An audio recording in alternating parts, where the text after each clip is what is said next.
শীতল বাতাস বইছে, পরিবেশ নিস্তব্ধ, রাস্তার লাইট টিমটিম করছে। রাত 2:35। আসিফ ধীরে ধীরে হাঁটছে।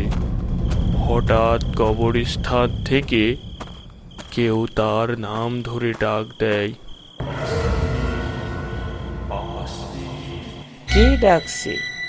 কবরস্থানের ভেতর থেকে আর্তনাদের শব্দ শোনা যায়। বাতাসের সাথে সাথে হালকা গুঞ্জন, যেন কেউ ফিসফিসিয়ে কিছু বলছে। আসিফ কবরস্থানের দিকে এগোতে চায়।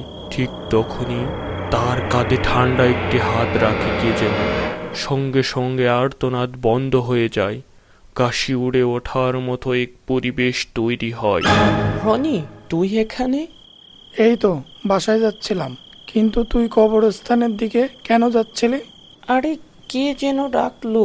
কবরস্থানের ভেতর থেকে কারো কান্নার শব্দ শুনছিলাম। চল তোকে বাসায় এগিয়ে দেই। তারা হাঁটা শুরু করে। চারপাশে নিস্তব্ধ। রাস্তার বাতিগুলো মাঝে মাঝে জ্বলছে এবং নিভছে। হালকা কুয়াশা ভরা রাত। গাছের ছায়াগুলো যেন অস্বাভাবিকভাবে নড়ছে। শোন আসিফ, তুই আমার সবচেয়ে প্রিয় বন্ধু। হ্যাঁ, তা তো জানি, কিন্তু হঠাৎ এ কথা বলছিস কেন? জানিসই তো, আমার মা নেই। বাবা আরেকটা বিয়ে করেছে। সৎ মা আমার উপর অনেক অত্যাচার করতো। এই এলাকায় যখন এলাম, কেউ আমার সাথে মিশতো না, শুধু তুই ছাড়া। 2 বছর ধরে তুই আমার পাশে ছিলি, আমার সব কষ্ট ভুলিয়ে দিতি। রাস্তার বাতি হঠাৎ বন্ধ হয়ে যায়। চারপাশ নিস্তব্ধ, শুধু পায়ের আওয়াজ শোনা যাচ্ছে। বাতাসে হঠাৎ ফিসফিস করে কারো নাম বলার শব্দ আসে। রনি, তুই কি কিছু শুনছিস? হ্যাঁ, শুনছি। আসিফ পিছনে ফিরে তাকায়, কিন্তু কিছুই দেখে না। রনির ছায়া যেন একটু দীর্ঘতর হয়েছে। রনির চোখ দুটো অস্বাভাবিকভাবে অন্ধকার হয়ে ওঠে।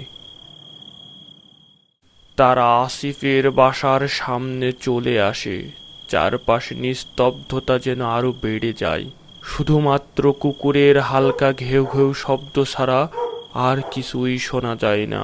আমার একটা উপকার করবি? হ্যাঁ, বল, কি করতে হবে? আমার ছোট বোনটাকে নিজের কাছে রেখে মানুষ করবি। আমি চাই না ও আমার মতো সৎ মায়ের অত্যাচার ভোগ করুক। আরে, এটা কোনো কথা? তোর বোন তো আমারও বোন, নিশ্চয়ই আমি দেখভাল করব। ঠিক তখনই আসিফের মোবাইলে কল আসে। বাতাসের গর্জন আরো বেড়ে যায়।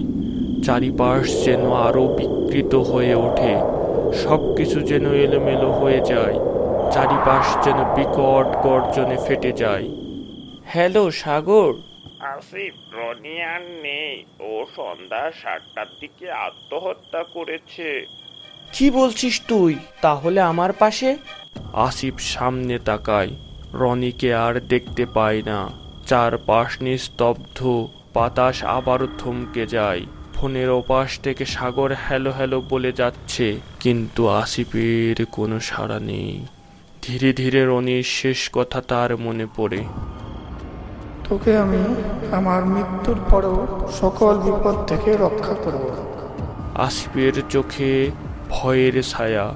কাঁপা কাঁপা হাতে দরজা খুলে ঘরের ভেতর ঢোকে সে। কিন্তু ঘরে ঢুকতেই অনুভব করে তার চারিপাশ ঘিরে আসে কে যেন। ঘরের দেওয়ালে রনির ছবি ঝুলানো, কিন্তু ছবির চোখ দুটো যেন নড়ছে। হঠাৎ বাতাসের সাথে ফিসফিসিয়ে কেউ বলে ওঠে, তুই তো আমাকে কথা দিয়েছিলি, ভুলে গেছিস? আসিফ চিৎকার করতে যায়, কিন্তু গলা দিয়ে কোনো শব্দ বের হয় না। হঠাৎ বিদ্যুৎ চমকায়। পুরো ঘর আলো হয়ে ওঠে। আর সে দেখতে পায় আয়নার সামনে রনির প্রতিচ্ছবি, যেটা আস্তে আস্তে ধোঁয়ার মতো মিলিয়ে যায়। কিছু বন্ধুত্ব মৃত্যুর পরেও শেষ হয় না, কিছু ছায়া কখনো পিছু ছাড়ে না।